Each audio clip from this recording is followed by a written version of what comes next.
Welcome back to my channel. My name is Kayla and I am the owner of I Can Make That Butt, which is my small business where I sell crocheted plushies and other small crocheted items, and I'm so glad you're here.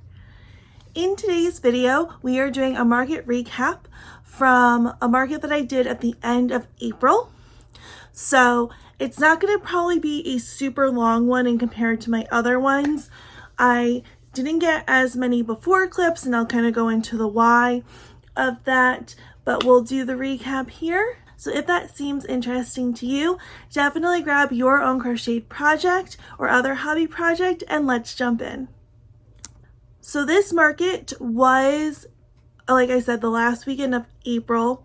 It was at a church and it was very rainy. I feel like those are just like some things just right off the bat you should know. It was a market that was 10 to 2 and I needed to donate an item to be there. The booth fee for this one was $30 because I chose to be in an outdoor spot, and then plus the donated item, which I ended up donating a $30 item because I believe it had to be somewhere in that realm. So I didn't get any Friday night vlog footage like I normally try to do because my friend's weekend that we had planned for the end of March ended up getting moved to the end of April. And I told them, because they were coming here for the weekend, I said, weekend's fine, but I do have a craft fair, just like randomly on Saturday. And they were like, oh, awesome, we want to help, we'll do that. So I was like, okay, great. But because of that, I didn't do any of like my normal Friday night prepping beforehand. So I had tried to prep as much as I could before that so that I could actually like be like present like with my friends. I like crocheted a little bit like when we were just like talking like on Friday night here, but really nothing like crazy. So because of that, my clips from this market are just random clips that I took during the day of being there. So I will insert those here.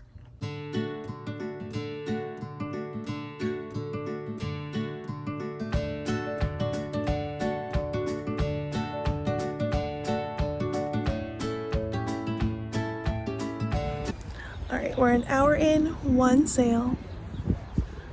My friends left to go somewhere. They're gonna come back, but it's a weird day for content. So I'm trying.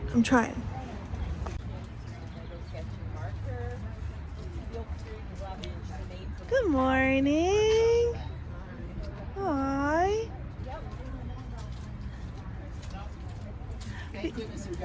Yes, yeah, come on in. Yeah, absolutely. Feel free to pick anything up. I'll answer any and all questions. And then we have also the small and the big. They have like pops, so it's like little quiet fidgets. There. Yes, pickles of all different emotions.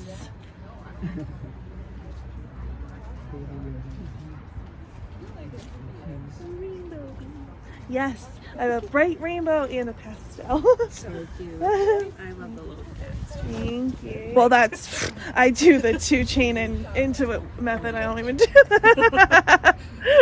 Yeah. So cute. Thank you. Yes. And then the things in the front are dumpster fires, and they have on the back the it's fine, everything's fine. Oh, that's so clever. I haven't seen the birds before. I know, because I know that like crochet is getting more popular, I'm really trying to find like other things that like people don't have but would like. Yeah. So yeah, no, I found that pattern and I like it because it's all like just one piece. Oh. Which is also nice. The only thing like 800 birds. So many. Yeah. So like the cardinal I have to surface crochet on like the top, but other than that, everything else, and like embroider like the beaks, which is not. This is for me. It is. It's so cute. I can't believe I still have it. Like. I just moved up from Florida, so it's just funny. Oh, well, welcome to. Thank you. To rainy. Yes. Yes. I love it though. Yes. It's a good state. It is. It's definitely much better. Yeah.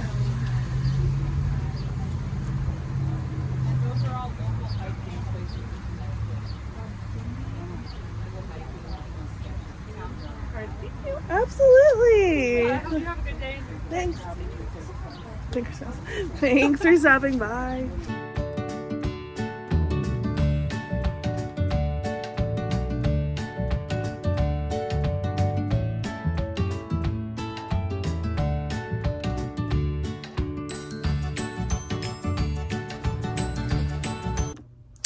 Ooh, I know, amazing.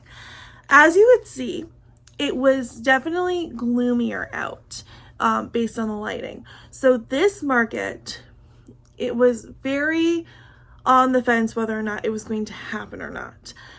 They had emailed out probably a week prior because it was said that it was going to be like a really rainy weekend, which if you've been in New England this past spring, like every weekend has felt very rainy. And of course, this was going to be my first outdoor one of the season because if you saw my last vlog, that was my last indoor one. So they had given the option for vendors who were outside to move inside if they wanted. But I do believe you had to pay the adjustment for that fee because I think it was $50 to be inside. Don't quote me. And also it meant that you were going to be like in a random space in the church because they had sold the indoor spots on purpose. Like there were a certain number of them because of how they could fit in like their main hall space. And when they started talking about moving outside people in, you were going to like offshoot like rooms, and they had people in the sanctuary, and so like people were all over the place. So I chose to not move inside because the rain, when I kept looking at the radar, it was kind of missing some parts. It was only supposed to rain a little bit. It was very confusing. So I was like, you know what? I signed up for outside. We're going to stay outside. So my sister and her friend actually got here on Friday 1st. And so we ran to the dollar store to get some like shower curtains and other potential things to add as walls. And we ended up not using, even though it did rain. We couldn't figure out a way to make it work because it wasn't just rain, it was also wind. And we were trying to keep the tent like secured down. So that was fun. So on Saturday morning, I had said to my friends, hey, one of my friends was going to drive all of them out to this market because of course this one also happened to be like 45 minutes from my house. It was like my farthest market that I have. And of course it was this weekend, and I had warned them all. I literally had said, A, we could either figure out another weekend, but that was getting harder with all of our schedules, or B, we could they could stay here. My sister could like entertain them with like different things that we could do, and then I would just like meet them after the market. But they were like, no, we're gonna go. So I said to them, I said, okay, why don't you guys like go get breakfast? I'll go, set up, do the whole thing, and then you guys just come out. They're like, no, we're here for the full experience, which I did appreciate. But I couldn't take anyone in my car because my car was full of market stuff. So my friend drove because I knew she was familiar with the area, and her car was big enough to bring them all comfortably. So they basically followed me there. And then we set up. It was definitely already kind of rainy, but it wasn't terrible. But we were probably one of 4 or 5 tents that actually were outside. Everyone else had chosen to either cancel or go inside. So we were like, okay, this is what it's gonna be. That's fine. Now I was based on the map that got sent out, I was supposed to be next to the door, like to the inside, and so I ended up getting that spot. So yeah, so then we set up. Let me tell you, when you have a total of 5 people setting up, it's It's a lot quicker than just the one, who's me. But I did very much appreciate all of their help. It was very kind that they did this. So then we realized that the wind was worse than we thought. We had put up one wall, and what ended up happening was it created almost like a sail situation, and I only had one wall. And we were gonna put up the shower curtains, but we couldn't get them to fasten easy enough. And we had gotten shower rings too. I think it needed to have more finagling in order to figure it out. So what ended up happening was with the one wall, the wind like came from below and almost like flipped my tent, even though it had my normal weights on it. And so we grabbed that back because it was like going to go into our neighbor's tent, and they had like breakables. And I was like, oh my God. And so basically my friend who drove there took my sister and her friend, and they went to, I don't remember, I think they went to like BJ's, or they went to like one of like the stores nearby, and they got like gallons of water that we could add to the tent weights, and then we duct taped them to the legs on top of the weights to like have that go down too. And so one of my other friends and I, we had stayed when they went to like literally just hold the tent like the whole time, because everything else was set up, but we were still like a half hour away from the market even starting. So that was fun. That was a hoot. So then once they got back, once it was secured, they went and they got breakfast, which was good. And then I stayed and I sold, or attempted to sell. And then I will say again, having 5 people for a breakdown, also so much easier does it go. And it was nice because we were outside that I was able to bring my car right to like where my spot was and just put everything in. That was nice. I've never been that close for cleaning up. But yeah, so it was definitely a different market experience. They had come back, my friends came back after breakfast, and then they went and they shopped. They were able to scope out who else was here crochet wise. I believe at that one there were 2 other crochet artists. I'm not gonna lie to you, I'm filming this almost a month out from that market, because you're going to see this shirt a couple of times if you keep watching my videos, which I hope you do, because I have a couple of market recaps I need to do. I got very behind, but that's okay because here we are. But so I'm trying to remember, because at all of these events there were other crocheters, but this one I believe there were 2 others. They were both inside, and they said that I had different enough stuff than the ones inside, and we were priced around the same. So that's good, because if you've been on this channel for a while, you might know that pricing is one of my least favorite things to do in this business, and I never want to undercut another crocheter because mine might be a little bit cheaper, and I also don't want to be in a position where someone's selling their stuff for so cheap that my stuff looks like wildly expensive. So kind of finding that middle ground, also by like running some like numbers and like equations like with other things for what price makes sense. But there is always that kind of fear, because at the end of the day we're all just making up our own prices here. Like you can do as much math as you want with it, but at the end of the day I am the person that's deciding that I am selling my homemade good for this amount. So I always like that if like one of my friends or family comes to a market I'm at, I like for them, if they do a sweep of other vendors, just to kind of know that we're in the same ballpark. All right, so that was logistics of the market. We're now going to get into numbers, things that sold, and how much I made at this very rainy event. It did end up raining on and off the whole 4 hours I was there, and it was windy. And so that definitely affected attendance in general for this church's market, and also people just like wanting to run inside as opposed to like looking at the outside vendors. There were some times where there was no rain, but a lot of times it was at least sprinkling. So I'm just going to say that before we go into numbers. If you see me looking in this direction, it is because that is where my computer is that has my spreadsheet with all my information.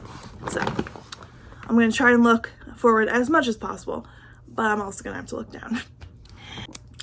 Okay, so for what sold, if I look this way, it's because I just pulled out items, the different types that sold, so I can show them as I'm talking about them.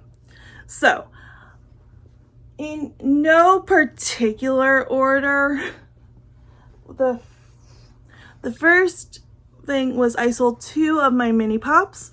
So this is a cables and canvas pattern that's on YouTube. They also have a bigger version that I also have, this kind, and this one's a paid version. But I sell these mini pops for $5 each, and I usually have one with me behind like the table, because in my normal spiel that I give people when they walk up about that they can pick anything up, I'll answer any and all questions. I also tend to say that both the mini and the regular mushrooms, they pop, so they're like a silent fidget, and I also will usually show them that. And then that encourages them to try it as well. And then that's generally how they end up being sold.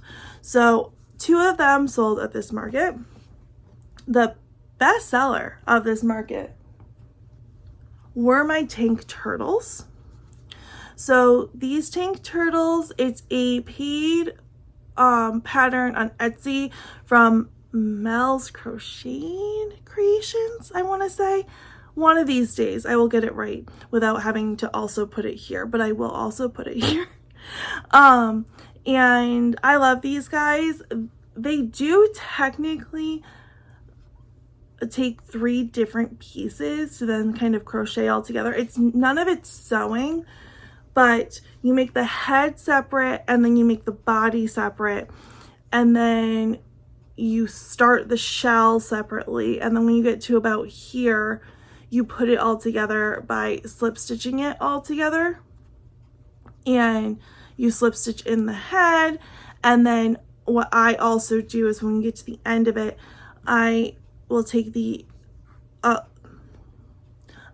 like a longer piece of the shell color, and I will stitch it through the head itself. And so usually I can do it deep enough where you don't actually see the shell color, but you can kind of see the indent a little bit.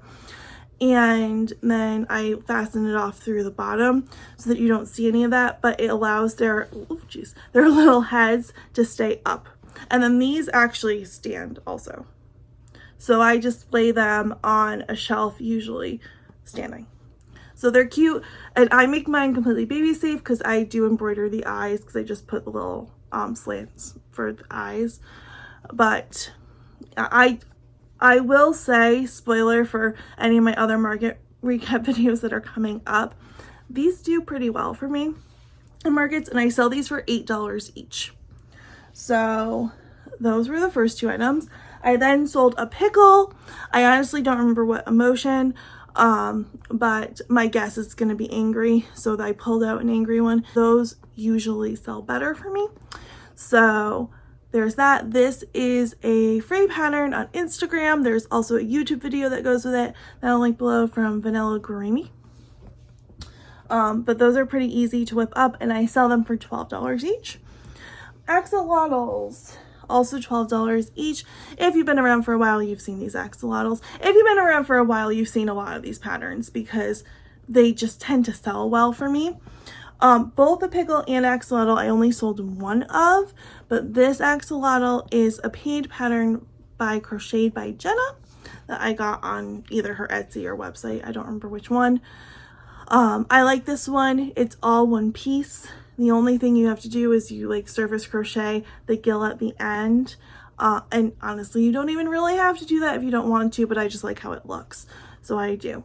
But yes, one of those was $12.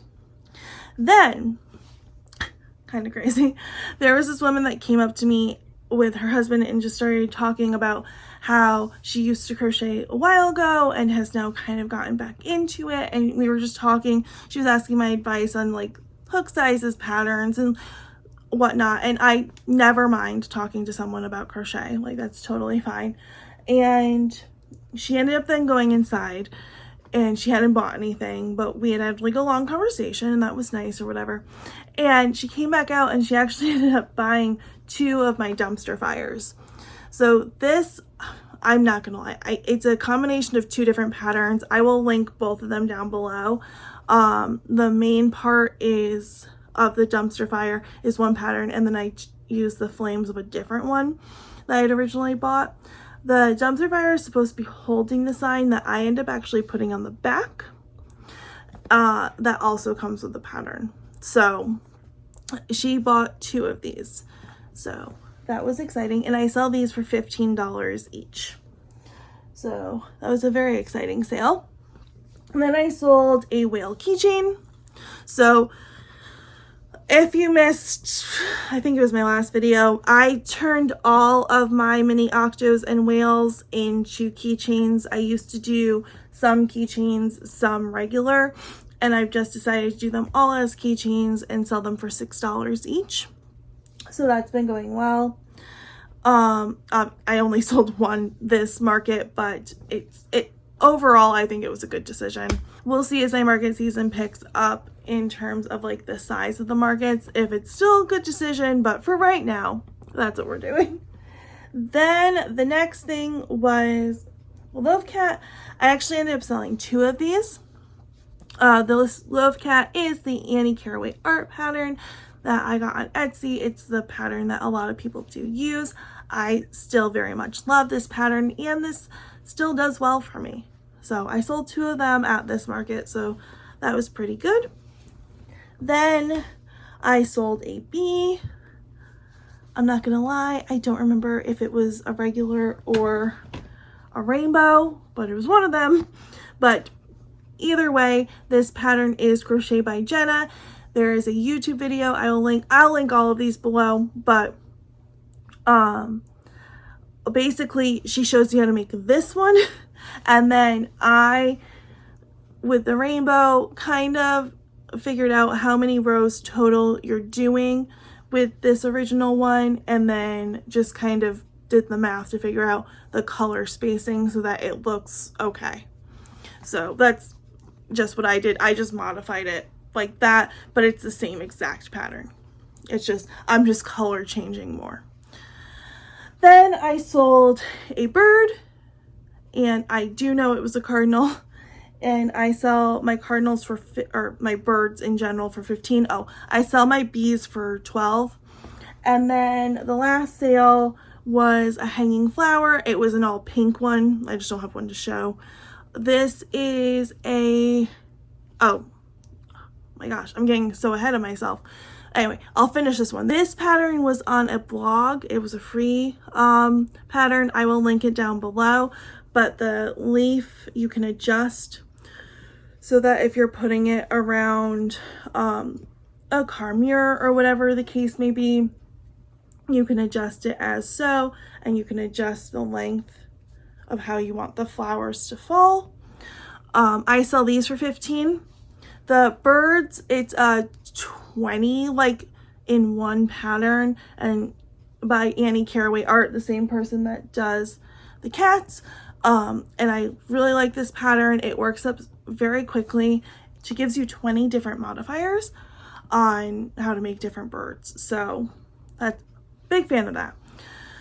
But why I remember it was a cardinal was the last 3 sales I made. It was the pink flowers, the cardinal, and one of the cats were 2 of my friends, because these friends, I love them to pieces, and they have said, because I will usually send like done products that like I've tried or whatever to them. They've seen like the process of this business, and The flowers were actually bought by, she's my sister's friend more, but I think we're friends now too.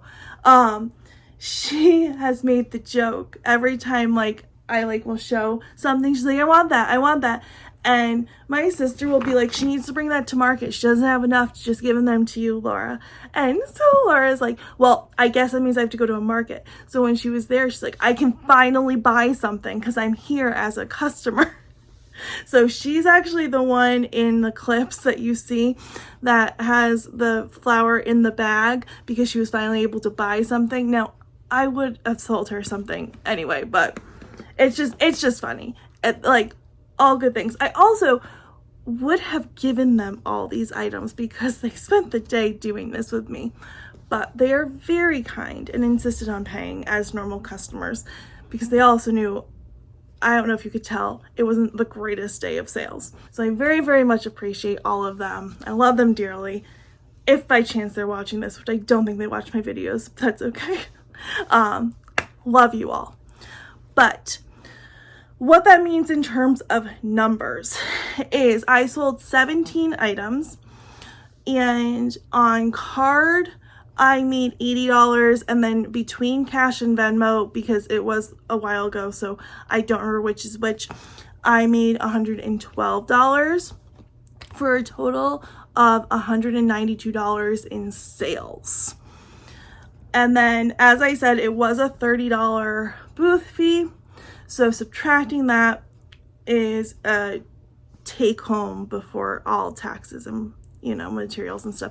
But that's usually what I report on, is $162.